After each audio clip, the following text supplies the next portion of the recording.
overloaded. Toby was worried. So many workmen were needed at the quarry that Henrietta wasn't able to carry them all.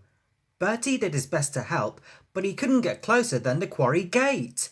We need another coach to take the men inside, Toby complained. One morning, Bertie didn't feel well, and Henrietta was all on her own. More and more workmen climbed into her.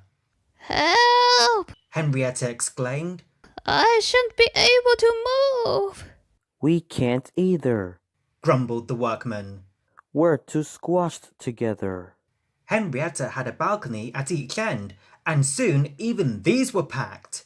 She was fuller than ever before. Toby had a hard job starting. Come on! Come on! Come on! Come on! Toby fussed impatiently, his wheels slipping on the damp rails. People in the street stared as the train struggled past. Toby rang his bell cheerfully, but Henrietta wasn't so happy. Suddenly, a car came out of a side street in front of them. Toby's driver put on the brakes at once. The train stopped quickly, and some of the workmen were pushed against the railing of Henrietta's front balcony. It bent, but luckily it didn't break. A policeman passing on a bicycle stopped and wrote something in his notebook. Oh dear. Henrietta said to herself. That means trouble, I think. She was right. The next day, an inspector came to see the quarry manager. There is a bylaw, sir, He said. which says that passengers should not be carried on the end balconies of railway carriages. I'm sorry, Inspector. The manager said. It doesn't usually happen, but the bus couldn't run today. Please make sure it doesn't happen again. Said the inspector sternly. The quarry manager telephoned the Fat Controller to see if he could help. The Fat Controller wasn't hopeful, and the quarry manager went home to tea, shaking his head sadly. A few days later, Thomas stopped at the station by the river. As they waited, he heard a buzzing noise from behind a hedge near the platform. Suddenly, there was a rustling and a loud crash. A man's head appeared above the hedge. He had a saw in his hands. "Whew! It's nice to see the railway once more," he said cheerfully.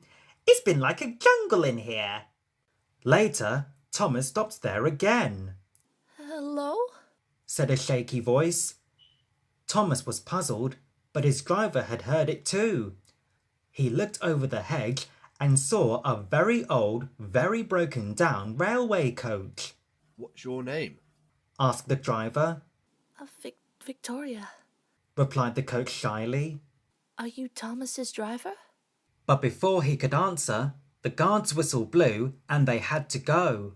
At the top station, Toby told Thomas about the workmen. I really need another coach, He said sadly. But we just found one, Said Thomas excitedly. She's in an orchard near the river, and she is old and lonely.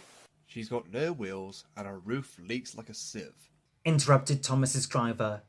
Don't even think about it. But Thomas did think about it and asked the Fat Controller. The Fat Controller listened, made some arrangements, and then telephoned the quarry manager. Good morning, Toby and Henrietta. The manager greeted them the next morning. It's going to be all right. He went on. The Fat Controller says don't worry about another coach, because he has something up his sleeve.